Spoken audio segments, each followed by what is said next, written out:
दोस्तों, आजकल के दौर में मेहनत और कौशल दोनों की ज़रूरत होती है।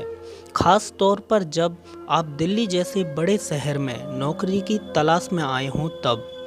मैं मार्च के महीने में हरियाणा से दिल्ली नौकरी की तलाश में आई थी। दिल्ली में मेरी एक सहेली सीमा रहती थी, जो कि एक 4 स्टार होटल में हाउसकीपिंग की नौकरी करती थी और सीमा उसी होटल में मेरी नौकरी लगवाने वाली थी। पर सीमा ने मुझे ये नहीं बताया था कि नौकरी के लिए उसने क्या क्या किया था। सीमा मुझे इतना बोली थी कि वो अपने होटल के मैनेजर से बात की है और ठीक 3 दिन बाद सुबह के 9 बजे मेरी इंटरव्यू है, इसीलिए मैं इंटरव्यू देने के लिए तैयार थी। ठीक 3 दिन बाद मैं इंटरव्यू देने गई थी। वैसे तो इंटरव्यू देने मेरे अलावा कोई और नज़र नहीं आए, इसीलिए मैं मैनेजर के ऑफिस के बाहर बैठी हुई थी। तभी रिसेप्शनिस्ट आई और मुझे अंदर जाने के लिए बोली, तो मैं इंटरव्यू के लिए थोड़ी घबराई हुई थी। पता नहीं मैनेजर मुझसे कौन सा सवाल पूछे और मैं बता पाऊंगी भी या नहीं।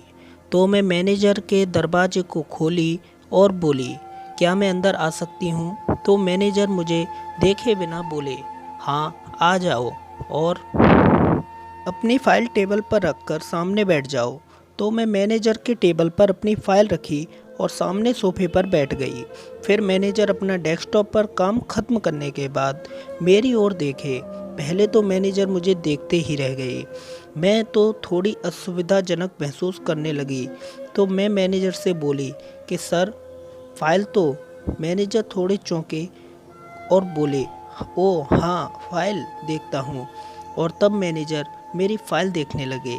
तो मेरी फ़ाइल देख मैनेजर मुझसे पूछे कि तो तुम रिसेप्शनिस्ट की नौकरी के लिए आई हो? तो मैं मैनेजर से बोली, जी सर, मेरी दोस्त सीमा शायद आपको बताई होगी मेरे बारे में। तो मैनेजर मुझे बोलने लगा, ओ सीमा बताई तो थी, पर हमें रिसेप्शनिस्ट के लिए फ़िलहाल कोई नौकरी नहीं है। अब ये सुनकर तो मैं हताश हो गई, क्योंकि मैं बड़ी उम्मीद लेकर आई थी कि मुझे नौकरी मिल जाएगी, क्योंकि मैं ग्रेजुएशन के साथ डिप्लोमा भी की थी।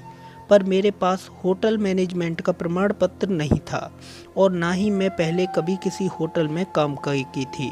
मैं मैनेजर से दरख्वास्त करने लगी, सर ऐसा मत कहिए, मैं बड़ी उम्मीद लेकर आपके पास आई हूँ।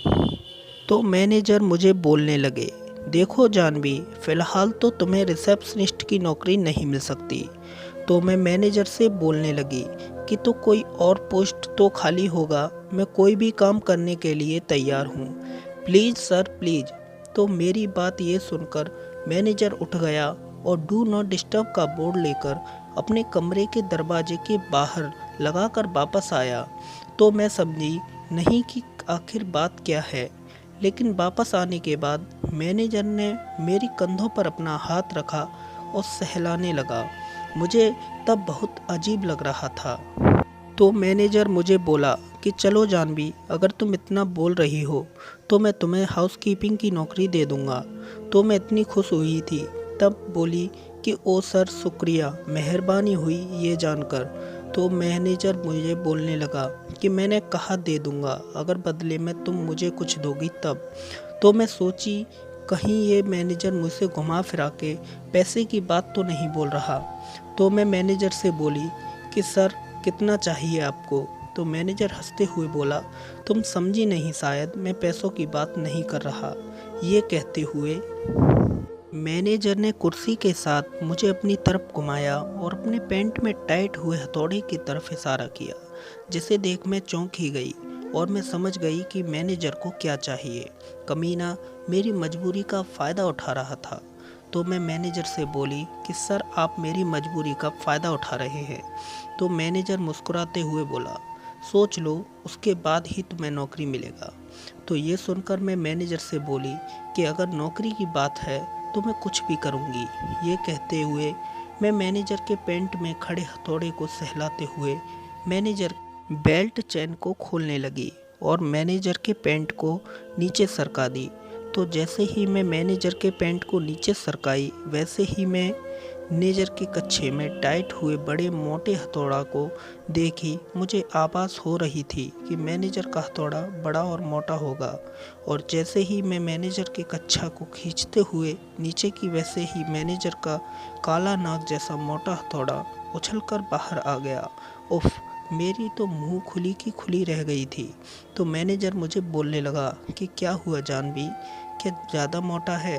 तो मैं मैनेजर के हथौड़ा को पकड़कर बोली कि हाँ सर, मोटा तो है आपका। तो मैनेजर मुझे बोलने लगा, सोच लो ये तुम्हारा इंटरव्यू है, अगर मैं खुश हो गया तो नौकरी पक्का समझो। ये सुनते ही मैं मुंह खोल के मैनेजर के मोटे हथौड़े को अपने मुंह में आधा ले ली और एकदम से चूसने लगी। तब तो मैनेजर सिसक ही जा रहा था और मुझे बोल रहा था, ई जानवी क्या मस्त हथौड़ा चूसती है रे तू। उफ, मैनेजर को ये पता नहीं था कि मैं कितनी बड़ी वो हूँ।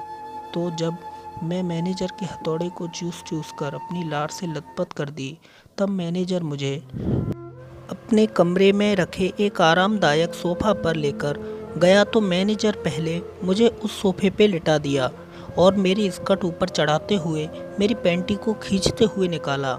मेरी गोरी चिकनी चिड़िया देख मैनेजर से रहा नहीं गया, इसीलिए उसने मेरी दोनों टांगों को फैलाते हुए मेरी चिड़िया में अपना मुंह लगा दिया।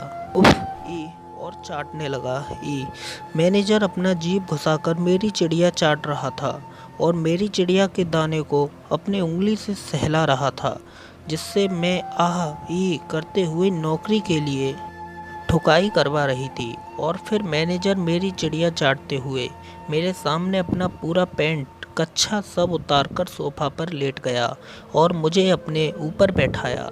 तब मैं मैनेजर के हथौड़े को पकड़कर अपनी गीली चिड़िया से लगाई और मैनेजर के हथौड़े को अपनी चिड़िया में लगाकर बैठ गई।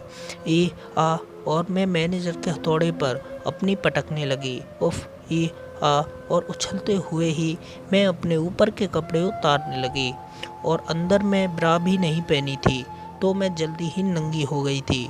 और उछलते समय मेरे तरबूज भी उछल रहे थे, जिसे देख मैनेजर अपना मुंह लगा दिया और चूसने लगा। उफ, ई, ऐसा कुछ होगा सोची नहीं थी, मगर मज़ा भी आ रहा था। मैं शुक्रगुजार हूँ कि मेरे पड़ोस के अंकल और मेरे मोहल्ले के लड़कों ने मुझे पेलकर इस काबिल बनाया, वरना आज मेरी कुंवारी चिड़िया मैनेजर के हथौड़े से ठुककर बेहाल हो चुकी थी और मेरी चाल भी गड़बड़ा जाती।